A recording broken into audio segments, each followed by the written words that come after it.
Olá pessoal, sou o Glauco Meirelles, estou aqui para falar para vocês sobre o poder dos dados, como é que a gente aplica na análise de dados e potencializa as nossas decisões. A Tabmedia me convidou para passar aqui um tempo com vocês falando sobre isso. Então, sem demora, vamos começar. A primeira pergunta que eu trago para vocês, por que a gente hoje se afoga em números? Big Data é uma coisa que está bem difundida, todo mundo tem grandes bases de dados, ou se não tem, trabalha com uma base de dados bastante recheada, mas mesmo assim, a hora de tomar decisão, a hora de fazer suas análises, às vezes você não consegue chegar, principalmente a olhar e conseguir traduzir esses dados para modificar o futuro. Muitas vezes a gente está olhando histórico, não é mesmo? Uma pesquisa recente da Pricewaterhouse, junto a mais de 2.000 executivos, demonstrou que 25% desses executivos diziam não conseguir trabalhar com as informações, diziam não conseguir ter a competência analítica para poder melhor tomar as suas decisões. Se a gente olhar, e isso não é novidade para vocês, quando a gente fala de, e vocês já devem ter acessado muitas vezes essas coisas, quer dizer, o que está acontecendo no mundo agora nesse minuto? Quando a gente fala do ambiente digital, coisas do tipo 48 horas de vídeo no YouTube estão sendo baixadas, milhares de mensagens no Instagram, fotos, enfim, é uma massa de dados que traduz muito do nosso comportamento e do comportamento do seu consumidor nas relações através das mídias digitais. E como cada vez mais esse volume de dados é enorme, como é que você faz isso? Como é que você consegue separar realmente o dado bom, transformar em informação e tomar suas decisões? É isso que a gente vai ver um pouquinho aqui. O que você hoje faz com inteligência de dados? Tem muita gente que pensa que inteligência de dados nada mais é do que ter reports. Então cria report em cima de report e tenta cada vez mais analisar essas informações através daquilo que vem pronto para você. Só que a gente não pode esquecer que além de olhar a informação, além de olhar o dado, você tem que trabalhar nele, você tem que colocar um pouco da sua inteligência para que a coisa faça sentido. Para que as coisas tenham um contexto e você possa tomar melhor decisão, cabe a você também aplicar o seu próprio conhecimento e não somente olhar as informações, olhar os dados. Se você olhar, toda a base gera e todo o resultado é um transformador. Agora, olhar de forma preditiva, olhar de forma eficiente, depende muito do seu próprio conhecimento. Então, os dados, eles podem realmente te ajudar a encontrar as respostas. Porém, vai sempre caber a você fazer as melhores perguntas, ou fazer perguntas pertinentes àquilo e interessantes àquilo que você está construindo. Vamos imaginar aqui por que certos dados ou por que certas informações nos levam a conclusões erradas. Então, primeiro, já falamos disso, a disponibilidade é enorme. Hoje, cada vez mais, qualquer movimento que a gente faça no ambiente digital é gravado, é monitorado, seja com permissão sua ou sem sua permissão, mas isso tudo está sendo guardado. Então, as empresas hoje têm essas informações para serem usadas, mas o volume é muito grande. A partir daí, você começa a ter que olhar e tentar diminuir o risco de tomar alguma decisão errada. Ou seja, criar também esse hábito de usar as informações para tomar decisão é muito importante. Vocês já devem ter percebido que muitas vezes os dados chegam a você ou chegam àqueles que te pediram e nenhuma decisão é tomada. Então, sempre que você vai preparar alguma coisa, acho que a primeira pergunta que você tem que responder é: o que eu vou fazer com essa informação? Qual é a ação que eu vou tomar em cima dessa informação que está comigo? Porque senão ela vira só uma informação. Mas como eu falei anteriormente, por que mesmo com esse grande volume de dados a gente ainda acaba tomando algumas decisões erradas? Então, ou seja, quando você captura essa informação, quando você captura esse dado, ele ainda não é uma informação, o que acaba faltando aí? Acaba faltando capturar situações microprocessuais ou microprocessos que acontecem dentro daquele trabalho, daquele segmento que você atua, que muitas vezes não são capturadas pela grande massa de dados. Então isso, de novo, depende muito de quem vai estar olhando essa informação, de contextualizar isso de uma forma positiva. Então, ou seja, a coleta de dados, ela nem sempre também é abrangente e descreve tudo. Se eu contar para vocês e falar assim, imaginem duas pessoas, as duas têm um padrão financeiro muito parecido, só que uma decide ir passar as férias esquiando na França e a outra decide ir para a Praia Grande. Ou seja, se eu não contextualizar isso, se eu não rechear isso de informação, se eu não conhecer muito como é que as coisas acontecem, o que vai acontecer? Eu vou simplesmente deixar de oferecer um produto para um cliente simplesmente porque ele foi para a Praia Grande.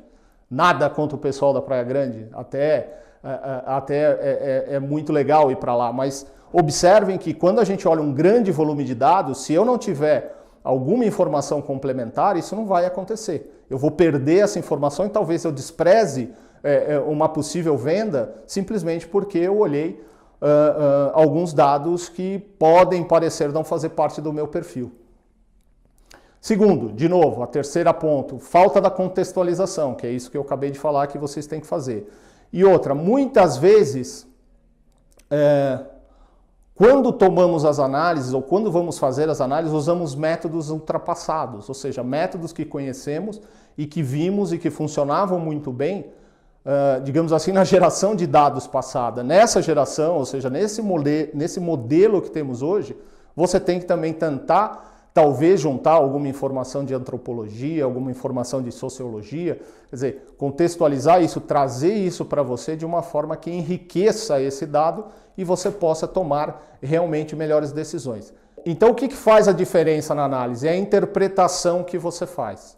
Eu costumo dizer que a tecnologia está cada vez mais inteligente, está cada vez mais aprendendo sozinha, né? Ou como a gente fala, machine learning, ou como a gente fala de inteligência artificial. Mas cada vez mais nós vamos precisar de pessoas inteligentes trabalhando com essa tecnologia. Então, ou seja, não dá para isolar o fator humano, o fator de contexto, o fator de conhecimento das análises. Isso não vai acontecer. Vamos observar aqui, eu trouxe dois exemplos para a gente ver com relação a o que é só analisar o dado histórico e de repente cair, mesmo que eu tenha uma massa grande de informação, cair no erro e não chegar onde eu deveria.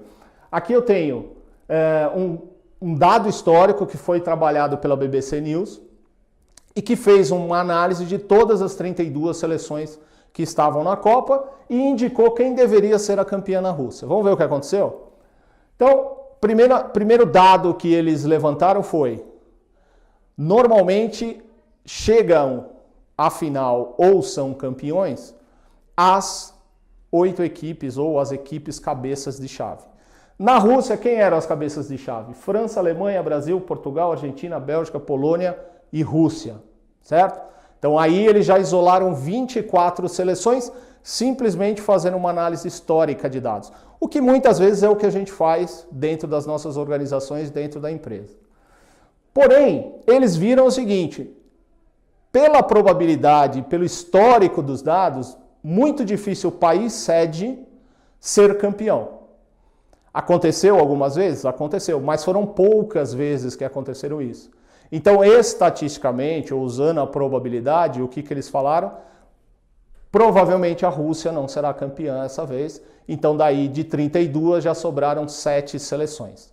Aí eles foram analisar de novo. Qual é a outra informação que eles levantaram? Eles levantaram que ser campeão não necessariamente, muitas vezes, significa marcar muitos gols, ou seja, ter um ataque muito positivo, mas sim ter uma defesa muito boa.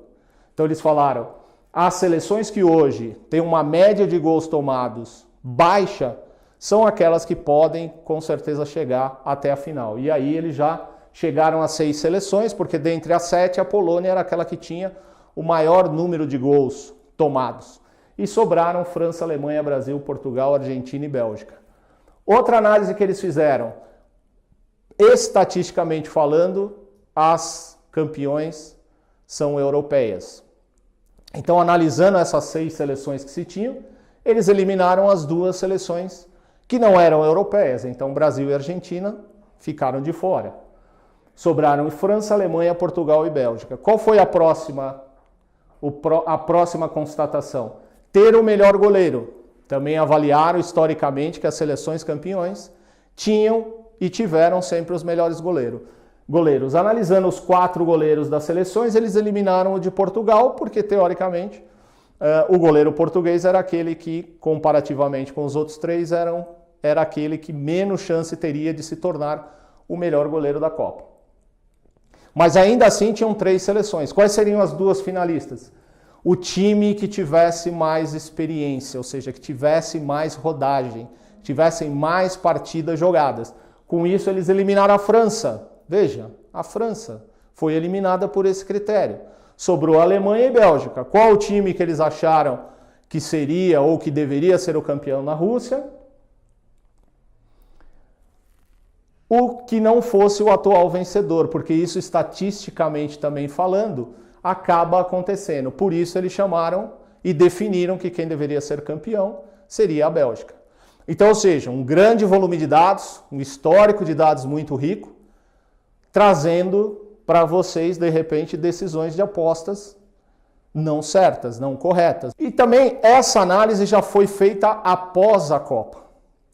Então essa análise foi feita pela FIFA e ela cruzou informações de qual a posição final das empresas com o ranking que elas tinham ou com o simulador de jogadores que ela tinha da FIFA. E considerou também no tamanho das bolas quanto era o valor de cada equipe baseado no valor dos jogadores que essa seleção tinha.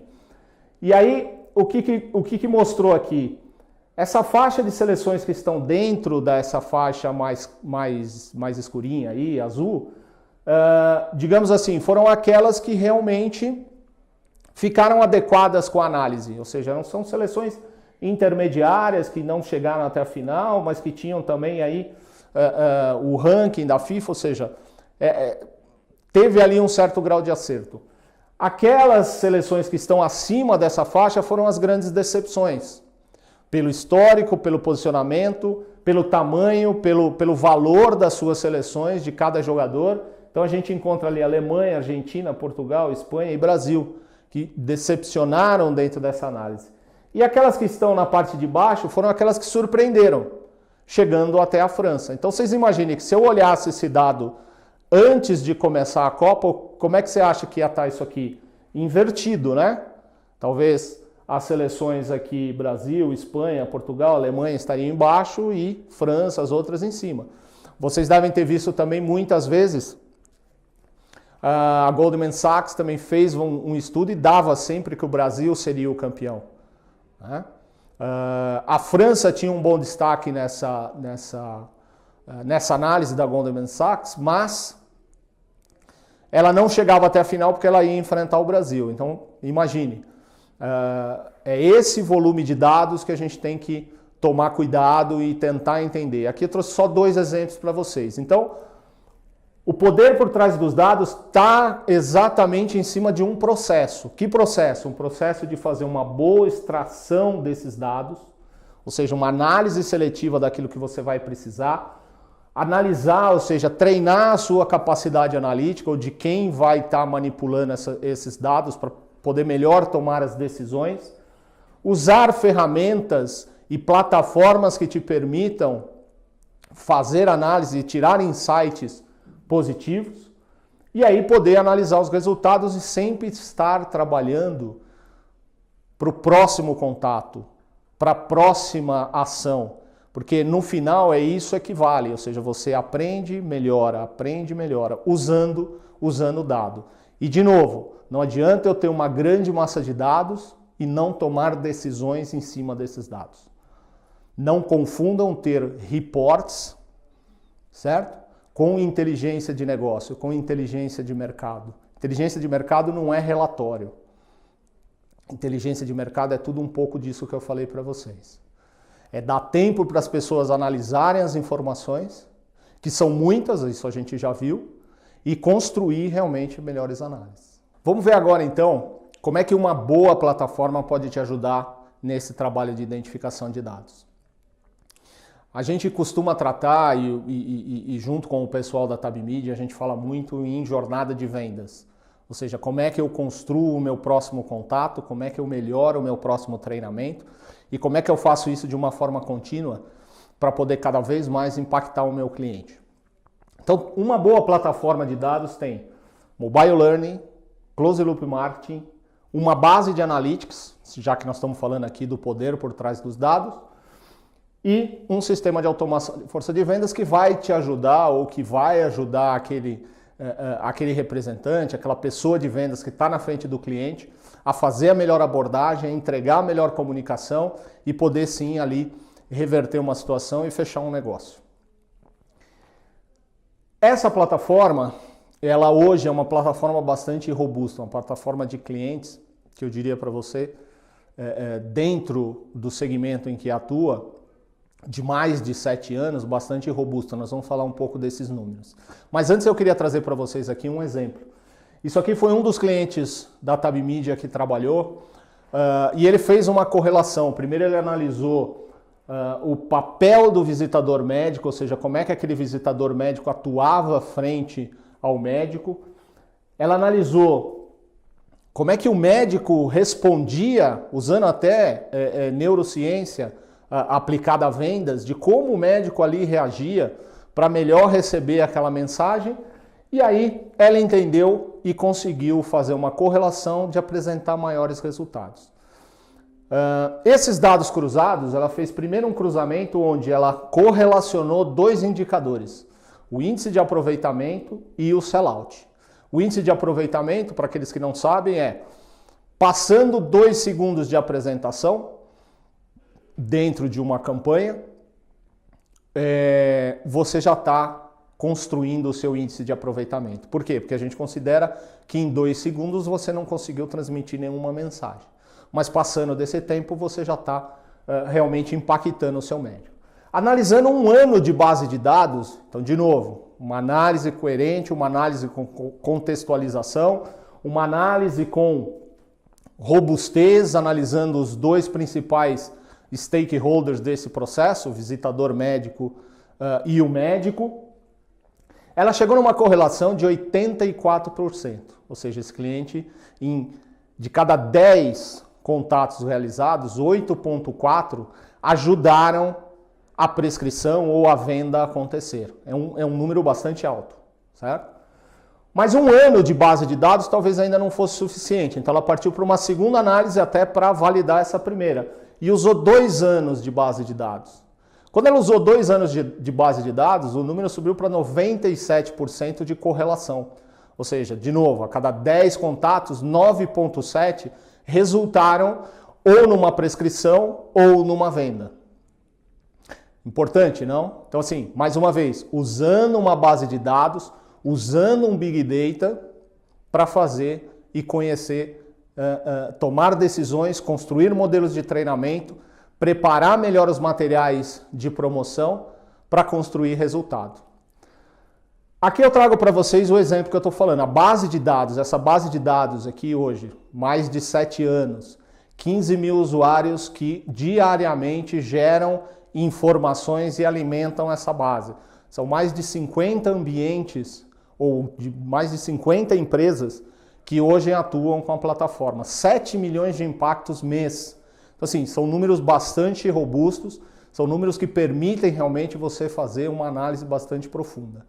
O que vocês estão vendo aqui é 4 blocos de informações, onde cada bolinha dessas representa uma equipe de vendas. Então aqui eu tenho uma equipe de vendas com alguns representantes distribuídos numa matriz, onde ela cruza tempo de exposição com impactos realizados. Então esse cruzamento me define 4 quadrantes, aqueles que estão abaixo da média do ambiente, digamos assim, em termos de tempo e impactos, o que está acima em termos de impactos, o que está acima em termos de tempo e aquele que está acima em tudo, ou seja, o verde está acima de impacto, acima de tempo.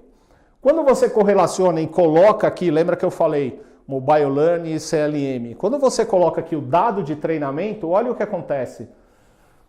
O número de impactos melhora consideravelmente, sai de 376 impactos por representante, passa para 534. O IA, que é aquele tempo médio que eu falei, que na verdade é aquele índice que eu falei para vocês de aproveitamento da mensagem na frente do médico, salta de 65 para 67, ou seja, a cada 10 apresentações ou a cada 10 slides que eu apresento, 6,7 são bem aproveitados. E o tempo sai de 39 para 25, mas aí você fala, pô, mas Glauco, caiu o tempo. Sim, caiu o tempo, mas não significa que isso é ruim, isso pode ser bom. Ou seja, otimizar o seu tempo na frente do médico a partir do momento que você teve impactos de treinamento, que você aprendeu a usar a plataforma, que você aprendeu a entender aquela comunicação, a mensagem, o cliente certo, no momento certo, você se torna mais rápido. Se tornando mais rápido, você acaba sendo mais efetivo também. E eu queria dizer para vocês, olha, observem ali, houve uma mudança também no posicionamento das equipes dentro do quadrante. Então, o quadrante verde aumentou de 8,5 para 11,8, o laranja de 55 para 57 e o vermelho caiu de 36 para 31. Ou seja, você teve uma melhora de performance geral em todos os quadrantes. Legal, não? Então, analisando a base, podendo ter isso disponível para você, te permite você tomar melhores decisões. Ok? Beleza? Vamos seguir. Quando a gente olha aqui, abrindo um pouco aqueles dados, a gente vê que quem consumiu Mobile Learning e quem não consumiu Mobile Learning. Olha as diferenças. Na média, 8,12 horas de consumo de treinamento de todo o ambiente, Tab Media, permite que aqueles que consumiram tenham 30% mais presença no quadrante verde, o quadrante laranja não tem alteração, e você diminui a participação no quadrante vermelho, que é aquele onde, como eu falei, os impactos são menos do que a média e o tempo também é menor do que a média, ou seja, tem pouco aproveitamento. E quando você olha cada quadrante e compara o tempo de treinamento desses quadrantes, você também vê, ó, o verde treina mais do que a média, 9 horas e 59 minutos, enquanto o vermelho somente 6 horas e 17. Então, ou seja, tem uma relação direta com a qualidade daquilo que você está apresentando, com a qualidade daquele momento, com a qualidade daquele contato. E um outro ponto que a gente usa também e trabalha em treinamento é o coaching, ou seja, aquele momento em que o líder da equipe de vendas trabalha individualmente com cada representante ou com cada homem de vendas para fazer o resultado e atuar exatamente naqueles pequenos gaps dentro do processo. E aí você vê que quem pratica ou quem usa o Mobile Learning fez lá, aplicou muitas fichas. Quem não fez, aplicou apenas 184. Isso também tem uma relação direta com os quadrantes verde, amarelo e vermelho. Bom, agora eu vou mostrar para vocês uma outra forma de analisar e ver essa informação. Lembra que eu falei? Aqui é o próprio ambiente Tab Media, ou seja, eu estou aqui falando dos 55 ambientes, os 15 mil clientes. Na média, são 8 horas e 12 minutos aplicados e consumidos de treinamento com Mobile Learning. Esse case que eu estou trazendo para vocês de um dos nossos clientes, veja, eles consomem 13 horas e 42 minutos de treinamento, ou seja, 5 horas e meia a mais de treinamento. O que faz com esse cliente? Que resultado ele obtém com essa aplicação de treinamento? É isso aqui, ó. A maioria dos territórios e das equipes deles estão no quadrante verde. Então isso prova que, mais uma vez, se eu realmente aplicar corretamente, ter a plataforma completa e ir cada vez mais incrementando o processo, eu tenho bons resultados. Lembre-se, estar no quadrante verde é sinal que eu estou melhor aproveitando, eu estou melhor impactando o meu médico e estou ali otimizando não só o meu tempo, mas o tempo dele também. Certo? E aí, no final, ou seja, o cliente vai estar satisfeito. Resultado igual a processo mais treinamento. Não tem como fugir disso. Ou seja, Se eu quero ter bons resultados, eu preciso ter bons processos e treinamento. Processos que sejam claros, entendidos, compreendidos por todo mundo e treinados, ou seja, as pessoas preparadas para aplicar. Então, basta eu só ter uma grande base de dados? Basta eu só ter uma plataforma? Não. Basta eu entender que existe todo um processo para eu poder chegar na venda, para eu poder chegar no resultado e as pessoas estarem treinadas para isso. Isso vai permitir que eu faça cada vez mais melhores contatos, um atrás do outro, ou seja, o próximo sempre vai ser melhor do que o anterior, e também vou poder construir treinamentos mais efetivos e mais eficientes. Beleza? Vamos seguir. Por que eu trouxe esse dado aqui, que saiu recentemente, né, no UOL, na pasta de economias? Porque é o seguinte, eles colocam que essas carreiras ignoram desemprego. Quais são essas carreiras? Eles dividiram em 6 áreas. Óbvio que você vai ver tecnologia, você vai ver assistentes ou assessores executivos, e aqui você pode pensar, pô, mas secretária não, mas aqui não é uma simples secretária ou um simples assessor, é aquela pessoa que vai justamente ajudar o executivo a tomar melhores decisões, planejando melhor com ele a agenda, planejando projetos, processos, quer dizer, é mais do que necessariamente você fazer uma assessoria.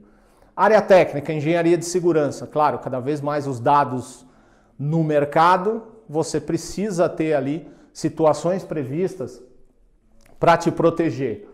E em finanças e tributos, finanças digitais, né? Ou seja, nós estamos vendo aí o nascimento das fintechs, portais que te ensinam a investir facilmente, sem... Mas por que eu trouxe esse dado? Porque me chamou a atenção uma coisa. A 6ª área que eles falaram foi vendas e marketing. Olha que interessante. Mas vendas e marketing em que sentido? Usando e sabendo fazer profundas análises. Cada vez mais o profissional de marketing, o profissional de vendas vai ter que ser preciso. Vai ter que entender dados, vai ter que entender informação, vai ter que entender, tentar antecipar acontecimentos para poder melhor atuar e vender. Ou seja, não adianta nada eu continuar entregando simplesmente um relatório para o meu vendedor, ou para o meu gerente, ou para o meu homem de marketing e a coisa não acontecer. Por quê? Porque simplesmente falta, de repente, uma competência analítica mais forte. Mas hoje, com o grande volume de informação que a gente tem, se eu não tiver pessoas que realmente analisem a informação, não pensem que aquilo é simplesmente para te controlar. Não, aquilo não é para te controlar, é uma informação que você precisa, de novo, para melhor fazer o seu próximo contato, para melhor fazer a sua próxima venda. Lembra, se eu estiver no quadrante verde, eu vou ter resultado. Eu vou estar próximo a 97% de assertividade em correlação. Pense nisso. Eu vou aqui aproveitar, então, já que nós estamos falando de vendas e marketing, e eu sei que isso é um pouco difícil, porque o homem de vendas, e principalmente o homem de vendas, ele ou a mulher de vendas, desculpe também, né? O profissional de vendas, ele é muito da ação. E muitas vezes falta essa competência analítica. Eu tive contato recentemente com uma metodologia do Vitor Hugo, que ajuda qualquer profissional a fazer uma boa análise. São 4 passos simples. O primeiro é observar, ou seja, diminuir um pouco a ansiedade de já partir para a ação e observar aquilo que está acontecendo. Então observe aquilo que te chama a atenção, observe os grandes números ou os pequenos números, aquilo que pode estar se transformando numa tendência. Primeiro pare e observe. Feita a observação, identificou quais são os pontos que estão te chamando a atenção, você vai avaliar as consequências. Então pega esses pontos e avalia que consequência que eu tenho. Se ela for positiva, pega isso como um best case, usa para fazer alguma coisa, mostra para os outros o que aconteceu. Agora, se ela for neutra, beleza, não precisa entrar em grandes discussões. E se ela for negativa, aí sim, isole e vá agir, vai entender o que aconteceu para você poder ter ação. Feito isso, vai tentar entender quais são as possíveis causas daquilo. Até mesmo para um dado positivo, pode ter uma causa. Então, ou seja, para e pensa, cara, entrou um cliente novo, aumentou a equipe de vendas, um concorrente saiu do mercado, Então assim, observe isso. Isso são as possíveis causas daqueles números. Né? Quando você fizer isso, você vai começar a entender melhor como trabalhar. E quarto, aí sim defina ações. Não parta para as ações, defina as ações. O que eu quero dizer com isso? Ok, entendi, observei o ponto, analisei as consequências, identifiquei as causas, agora eu vou planejar o que eu vou fazer. E aí com essa definição, com esse planejamento, você executa. Bom, gente, o que eu tinha para falar para vocês aqui hoje era isso. Eu acho que a gente explorou bastante essa questão da análise de dados. Lembre-se, tudo isso que eu mostrei para vocês aqui, das telas, dos relatórios, hoje a Tab Media já tem um pacote de analytics muito poderoso e robusto para te entregar essas informações. Então, use, mais uma vez, aproveite a informação para tomar decisões assertivas, para tomar melhores decisões. E conte com a gente, ok? Muito obrigado e até a próxima. Um grande abraço. Tchau, tchau.